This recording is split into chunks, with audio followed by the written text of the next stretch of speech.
नमस्कार विकास जी, बहुत बहुत स्वागत है आपका।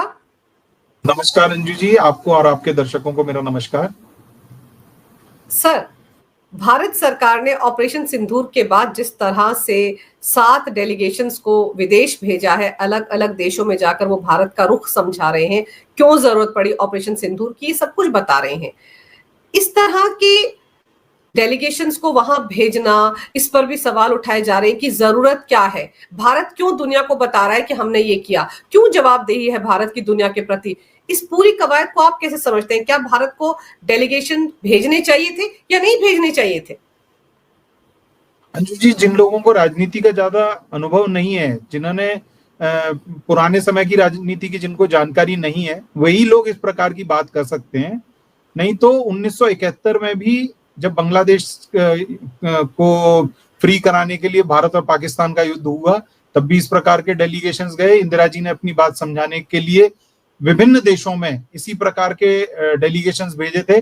1994 में पीवी नरसिंह राव जी ने एक डेलीगेशन यूएन में भेजा था, जिसका के पार्ट अटल बिहारी वाजपेयी जी रहे थे। तो ये कोई नई बात नहीं है, इस प्रकार की चीजें होती रहती हैं। एक मल्टी पार्टी डेमोक्रेसी का अर्थ ये नहीं है कि दो दलों के बीच दुश्मनी हो। हमारी एक दूसरे दल के प्रति प्रतिस्पर्धा हो सकती है, पर हम सब लोग एक ही लोकतंत्र का हिस्सा हैं, हम सभी भारत का हिस्सा हैं। और वो जितने मल्टी पार्टी डेलीगेशंस गए हैं, वो इस बात को दिखा रहे हैं दुनिया के सामने।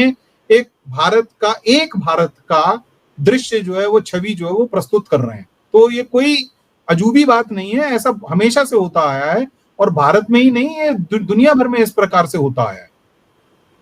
सर, एक वॉर ऑफ नैरेटिव्स होता है, हम जिसको लेफ्ट लिबरल जमात का इकोसिस्टम कहते हैं। हमने देखा है कि उस नैरेटिव में भारत हमेशा पीछे रह जाता है, लेकिन आपको लगता है ऑपरेशन सिंदूर के मामले में उसी नैरेटिव को जीतने के लिए भारत थोड़ा आगे रहा है?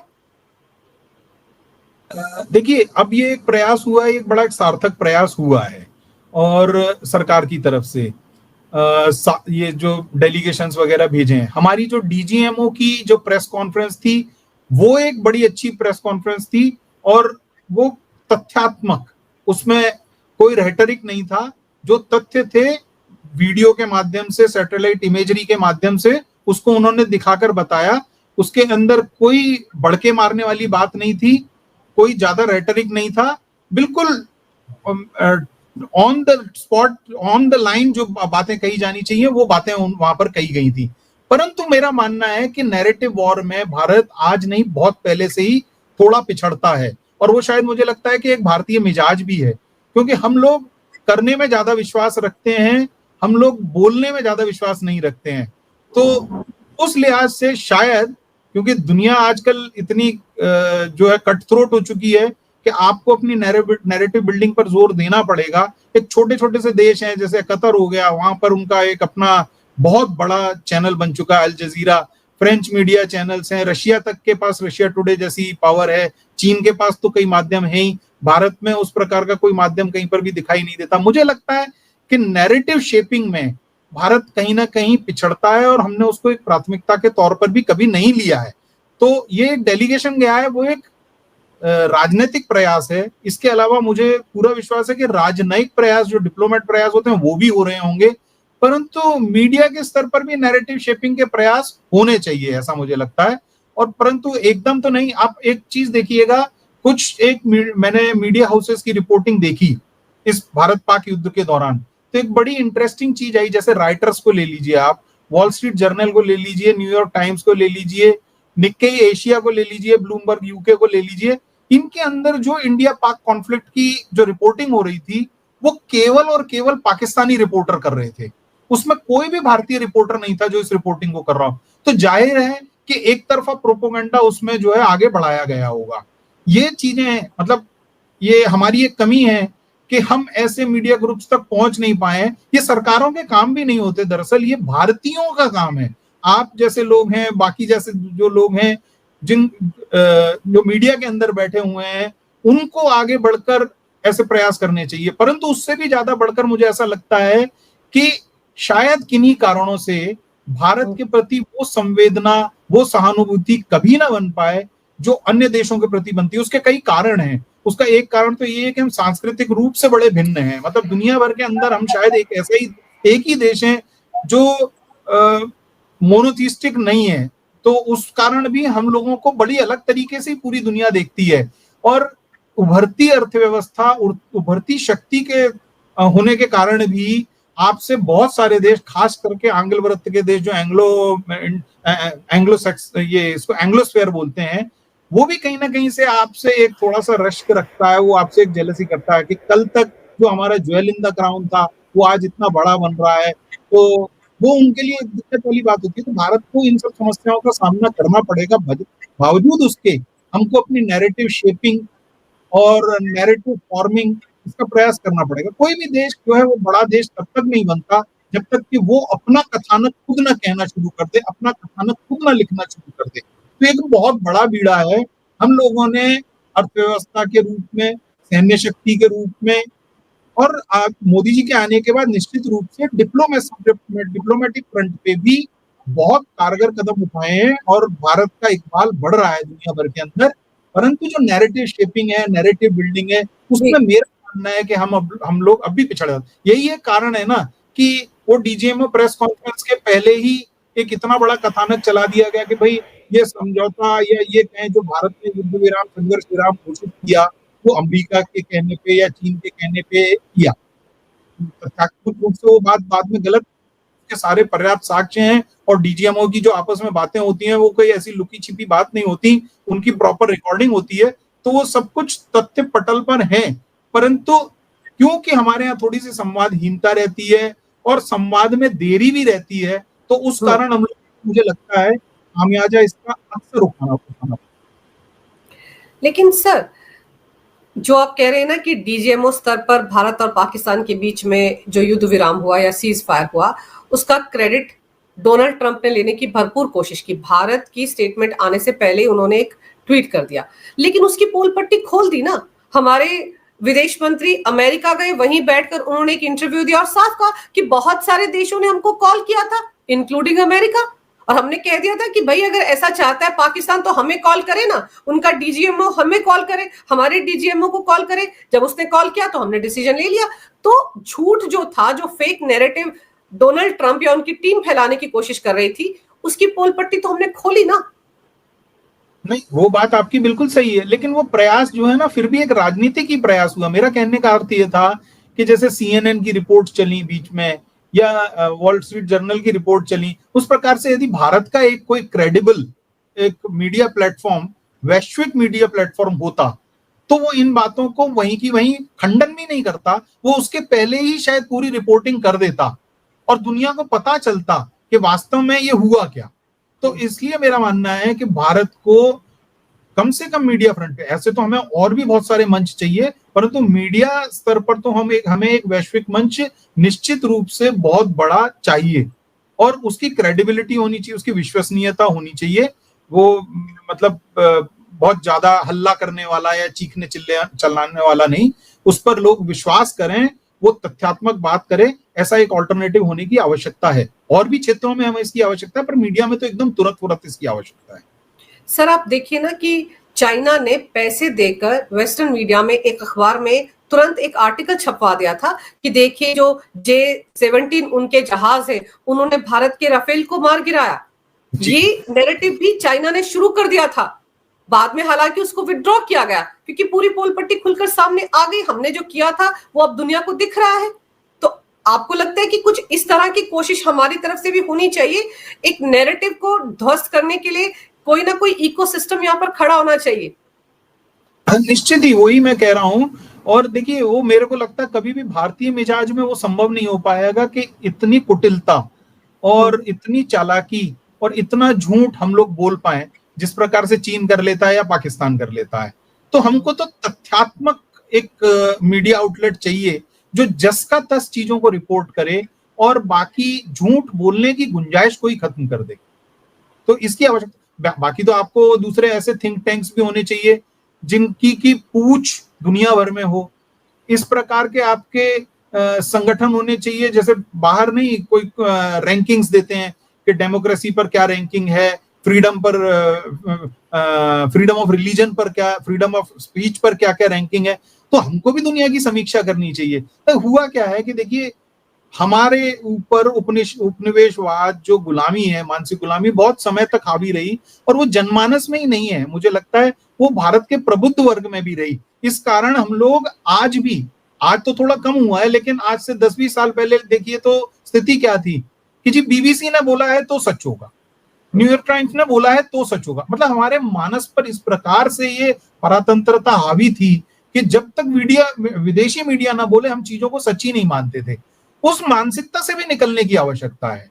तो वो मानसिकता से जब हम निकल पाएंगे तभी हम इस प्रकार के बड़े बड़े मंच जो है क्रिएट कर पाएंगे। उसके लिए हमें ऐसे निवेशक भी चाहिए जो हर चीज को सिर्फ आरओआई, रिटर्न ऑन इन्वेस्टमेंट के तौर पर ना देखें। एक इन्वेस्टमेंट ऐसा भी हो जो आपके देश के लिए इन्वेस्टमेंट हो, आपको लगे कि आपकी ब्रांड इंडिया बनेगी, आपकी बात दुनिया तक पहुंचेगी, उसमें निवेश करने वाले लोग भी होने चाहिए। तो बहुत सारे लोगों को इसके अंदर जो है खपना पड़ेगा, बहुत सारे लोगों को इसका प्रयास करना पड़ेगा, परंतु भारत को एक वैश्विक मीडिया की बहुत बुरी तरीके से आवश्यकता है, ऐसा मुझे लगता है। सर आप ये देखिए ना कि यहाँ पर एक ऐसा इकोसिस्टम है जो सवाल उठाने में देर नहीं लगाता, और फिर उन्हीं के आर्टिकल सब जगह छपने लग जाते हैं। न्यूयॉर्क टाइम्स से लेकर वॉल स्ट्रीट जर्नल तक सब जगह छपते हैं। वो इकोसिस्टम भारत के खिलाफ कार्रवाई करता है। वो मोदी विरोधी होते होते कब देश विरोधी बन गया उनको खुद नहीं पता। तो एक इकोसिस्टम तो है, वही इकोसिस्टम ही तो है जो सवाल पूछ रहा है कांग्रेस के जरिए कि कितने राफेल गिरे, कितना नुकसान हुआ भारतीय सेना को। अभी सिर्फ पॉज हुआ है ऑपरेशन सिंदूर, लेकिन सवाल तो उठ रहे हैं, और ये सवाल बना बना कर कौन दे रहा है कांग्रेस के नेताओं को? वही इकोसिस्टम। जी, वही मीडिया, क्योंकि नैरेटिव को वही, उसी पाश्चात्य नैरेटिव को ही पेडल करना है। तो वो यहां से भी जो लोगों को चुनेंगे, क्योंकि मंच उनका है, नैरेटिव उनका है, तो उनको अपना नैरेटिव पेडल करने के लिए, आगे बढ़ाने के लिए उसी प्रकार के लोग चाहिए। जब मंच आपका होगा, मंच अंजू जी का होगा या अंजू जी जैसे लोगों का होगा, तो फिर उस प्रकार के लोग वहां पर आएंगे, वो अपनी बात को जो है प्रभावी ढंग से कहेंगे। इसलिए मुझे लगता है सबसे बड़ी आवश्यकता मंचों की है, वो चाहे मीडिया हो, चाहे बड़े बड़े रिसर्च इंस्टीट्यूट्स हो, higher institutes of higher education हो, पब्लिक पॉलिसी इनिशिएटिव्स हो, और थिंक टैंक्स हो। उन सब में जो है भारत को अपना खुद कदम उठाने पड़ेंगे। हाँ, एक सहभागिता भी हम लोगों को बनानी पड़ेगी, वहां भी हम लोगों को चिन्हीकरण करना पड़ेगा कि हमारी मानसिकता जैसे लोग, या हमारे भी ना मानसिकता के लोग हों, जो कम से कम सत्य सुनने का और सत्य को कहने का साहस रखते हो। उनसे हम लोग कम से कम एक सहभागिता बनानी पड़ेगी। और जब आपके पास एक बड़ा मंच होगा, प्रामाणिक मंच होगा, तो लोग जुड़ेंगे भी उसमें आपके साथ में, ऐसा मेरा मानना है। सर मान लेते हैं भारत को कोई मंच नहीं मिला, लेकिन ये जो 7 डेलीगेशंस गए हैं, ये भी तो दुनिया के अलग अलग देशों में जाकर जब अपनी बात रख रहे हैं, तो दुनिया का जो मीडिया वो सुन तो रहा है, लोग तो सुन रहे हैं, उनको समझ तो आ रहा है। चलिए आपने हमें मंच नहीं दिया ना सही, लेकिन हमने अपना मंच तो तैयार किया। आप सोचिए शशि थरूर जो कांग्रेस के नेता है, लेकिन उनकी पर्सनैलिटी कितनी बड़ी है, क्योंकि वो यूएन में भी रह चुके हैं। अच्छे तरीके से वैश्विक समुदाय को चीजों को समझाने की ताकत उनमें है। आज जब वो ये कह रहे हैं कि हम 40 दशक से आतंकवाद को झेल रहे हैं, हमने डोजियर देखकर देख लिया, कंप्लेन करके देख लिया, हमने उनके साथ ज्वाइंट इन्वेस्टिगेशन करके देख लिया, लेकिन पाकिस्तान समझने वाला देश नहीं है। जब वो ऐसा बोलते हैं सर, तो उसका इम्पैक्ट कांग्रेस पर तो पड़ता ही होगा, दुनिया पर भी पड़ेगा ना। मुझे लगता है कांग्रेस अब जो है मतलब इनकॉन्सिक्वेंशियल हो गई है, देश की राजनीति में भी इनकॉन्सिक्वेंशियल है। हाँ, कुछ जिन लोगों के लिए यूजफुल इडियट्स का काम करते होंगे बाहर जाकर, उनके लिए जरूर इसका थोड़ा महत्व होगा। बाकी देश के अंदर तो इनका कोई ज्यादा महत्व है नहीं। सकारात्मक उसमें तो कहीं पर भी, विमर्श में तो इनका कहीं पर भी कोई महत्व नहीं है। पर निश्चित ही शशि थरूर यूएनओ में रहे हैं और लंबे समय तक उनका लो विदेश विषयों के अच्छे ज्ञाता हैं, अपनी बात को कहना उनको आता है। जिन देशों के अंदर अंग्रेजी बोली जाती है, खास करके उनमें तो वो अपनी बात बहुत अच्छे तरीके से कह सकते हैं, इसमें कोई शक वाली बात ही नहीं है। कांग्रेस को तो अब हर बात से ही परेशानी होने लग गई है, अब उसमें करा क्या जाए, एक बड़ा दुर्भाग्य है हम लोगों का।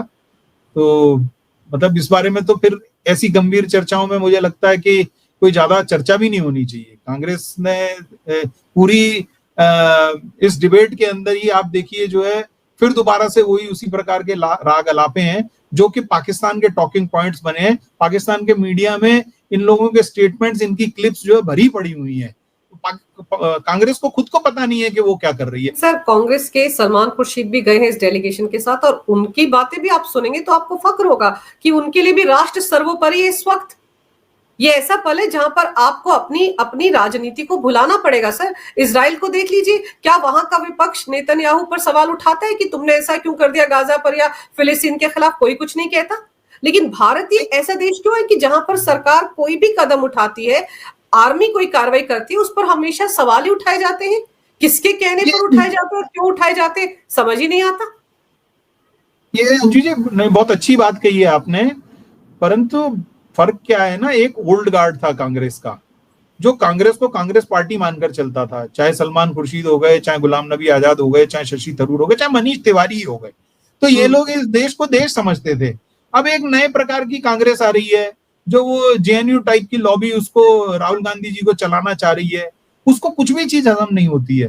तो अब क्या कहा जाए उसके बारे में, बड़ा दुर्भाग्य है। वो तो जो है चाहे शशि थरूर हो, सलमान खुर्शीद हो, देश के हित की जो बात कर रहे हैं उसकी प्रशंसा होनी चाहिए। और जो राजनीतिक वैमनस्य प्रतिस्पर्धा है वो देश की सीमाओं के भीतर है, बाहर हम सब लोग एक ही है, सब भारत की जनता का प्रतिनिधित्व करते हैं, डेलीगेशन का कोई भी सदस्य हो। सर, असदुद्दीन ओवैसी बहरीन में जाकर बताते हैं वहां पर कि किस तरह से धर्म पूछ पूछ कर टारगेट किया गया, और वो वहां पर कह रहे हैं कि कुरान में जो बातें कही गई हैं उनका मिस इंटरप्रिटेशन है, निर्दोषों की हत्या का कहीं पर भी कुरान में जिक्र नहीं है। वो ये कहते हैं कि अब वर्ल्ड समुदाय को देखना है कि एफएटीएफ से भी ब्लैकलिस्ट होना चाहिए पाकिस्तान। जब वो ये बातें बोलते हैं सर, तो इससे कुछ सबक तो राहुल गांधी को ले लेना चाहिए। तो राहुल गांधी जी के बारे में आप मतलब इनसे क्या अपेक्षा करें? वो जो नाम 4 सुझाए गए, वो राहुल गांधी जी की, जो कांग्रेस ने अपने 4 नाम भेजे मल्टी पार्टी डेलीगेशन के लिए, वो कौन सा राहुल गांधी की मर्जी के बगैर तय हुए होंगे? और वो कौन कौन 4 नाम है आप देखिए।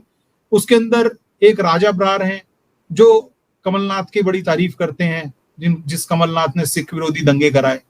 उसके अंदर आनंद शर्मा है, वो इंदिरा जी के समय में कच्चा तीवू करके कुछ द्वीप थे जो श्रीलंका को दे दिए। उसके ऊपर कहते हैं कि भारत को दोबारा से कोई बात नहीं करनी चाहिए, और मोदी जी अगर उन द्वीपों को लेने की बात करते हैं वो बड़ी गलत बात। ये राष्ट्रीय हित की बात कहीं पर कर सकते हैं ऐसे इस प्रकार के व्यक्ति? इनसे भी आगे बढ़कर वो एक नासिर हुसैन, जो यहाँ कर्नाटक से, बल्लारी से आते हैं और राज्यसभा सांसद बनाए गए, जब उनको कांग्रेस ने राज्यसभा में भेजा तब उनके समर्थन में यहाँ कर्नाटक असेंबली के अंदर पाकिस्तान जिंदाबाद के नारे लगे, और उन पाकिस्तान जिंदाबाद के बाद वहां पर उनका मीडिया कर्मियों के साथ उसका झगड़ा हुआ। मीडिया कर्मियों को उन्होंने वहां पर चुप कराने का प्रयास किया। तो वो नासिर हुसैन देश की बात कर। फिर उनसे आगे आप ले लीजिए तरुण गोगोई जी को, तरुण गोगोई जी का नाम वहां पर सुझाया। ये तरुण गोगोई वो व्यक्ति है जिनकी पत्नी एक पाकिस्तानी एनजीओ में कार्यरत होते हुए और पाकिस्तान छोड़ने के बाद, वो इंडिया में आने के बाद पाकिस्तान से सैलरी ले रही है। तरुण गोगोई जो है वो 15-15 दिन के लिए पाकिस्तान जाता। आप में से, हम में से कौन सा व्यक्ति पाकिस्तान जाता है भाई? और वो भी 15 दिन के लिए, किस काम के लिए? वो अपने निजी उससे जो है पाकिस्तान गए हुए हैं, कुछ उन्होंने उसके बारे में बताया नहीं। एसआईटी की जांच जो है असम सरकार ने उनके ऊपर लगाई हुई है।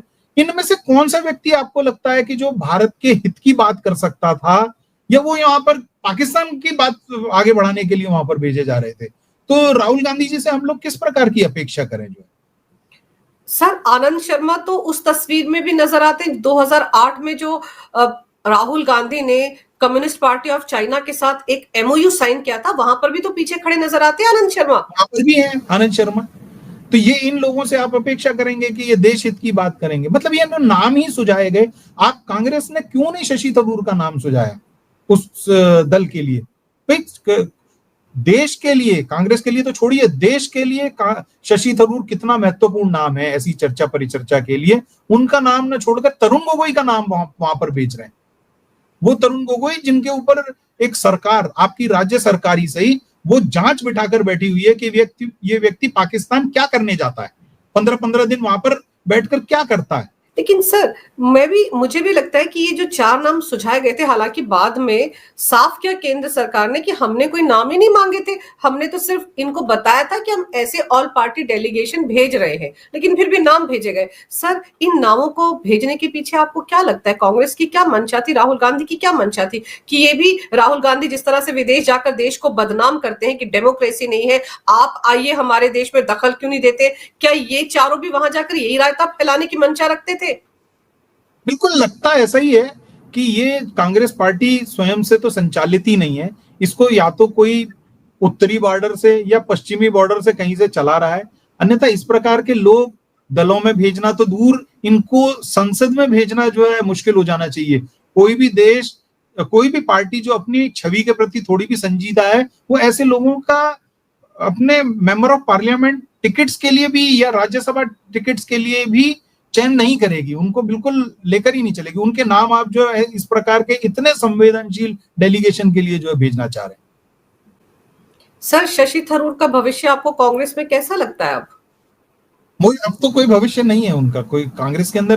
कांग्रेस एक परिवार की पार्टी है। आपने जब उनकी हुकुम उदूली कर दी तो उसके बाद आपका कोई वहां पर भविष्य ही नहीं। आपके अंदर कितनी भी मेरिट सही, परंतु आप परिवार के खिलाफ चले गए तो आपका खत्म है, उसके बाद वहां पर आपकी कोई राजनीति नहीं है, और ये कांग्रेस का दुर्भाग्य है। आपको लगता है इस डेलीगेशन से जो फेक नैरेटिव भारत के खिलाफ घड़ा जा रहा है, क्योंकि एक आर्म्स लॉबी है, उसको तो बड़ा नुकसान हो रहा है ना, कि जिस कामयाबी के साथ भारत ने अपने हथियारों से पाकिस्तान में तबाही मचाई है, वो लॉबी तो नाराज है, वो तो एक फेक नैरेटिव क्रिएट करने की कोशिश कर रही है। ये जो हमारे डेलीगेट्स हैं, ये वहां जाकर कम से कम उसको तो ध्वस्त करने में कामयाब हो जाएंगे। नहीं, निश्चित रूप से भारत के अपने हथियार, जो भारत का जो डिफेंस इक्विपमेंट है, उसकी जांच परख तो इस युद्ध के अंदर हो गई, और तमाम विशेषज्ञों ने जो है इस बात की पुष्टि करी कि भारत के अंदर इंडिजिनसली डेवलप हो या S-400 जैसे विकल्प जो रूसी सहयोग से बने हैं, उसकी सबने प्रशंसा करी है, और उनकी क्षमता जो है सब लोगों ने देख ली है। डेलीगेशन जाएगा, वो राजनीतिक रूप से अपनी बात को वहां पर समझाएगा। उसका मुख्य काम जो है वो ये काम है भी नहीं। ये जो डेलीगेशन है, इसका मुख्य मकसद ये समझाना है कि भारत आतंकवाद के त्रास को कितने समय से झेल रहा है, और आपने इसका कभी भी संज्ञान नहीं लिया। आपको वर्ल्ड ऑफ टेरर का ध्यान तब आया जब अमेरिका के ऊपर हमला हुआ। आप हमारे आतंकवाद को आतंकवाद क्यों नहीं मानते हो? ये मेरे को लगता है इतना सीमित उन लोगों का मैंडेट है, ये वो समझाने के लिए वहां पर गए हैं। और जिस प्रकार के लोग वहां पर चुन चुन कर भेजे गए हैं, मुझे लगता है सब बड़े अच्छे वक्ता हैं, चाहे कन्नी मोदी हो, चाहे सुप्रिया सुले हो। ये एक विषय उनको दिया गया है तो वो उतनी बात बड़े ढंग से जो है वहां पर कर लेंगे, तो इसका मुझे पूरा विश्वास है। चलिए सर, आपको विश्वास है तो पूरे देश को विश्वास है कि जिस काम के लिए, जिस जिम्मेदारी के साथ ये डेलीगेशन गया है, उस काम पर पूरे खरे उतरेंगे। आपने समय निकाला, बहुत ही विस्तार से इस विषय पर बड़ी अहम जानकारी मेरे दर्शकों को दी। आपका बहुत बहुत धन्यवाद। नमस्कार। भारत माता की जय। वंदे मातरम। जय श्री राम।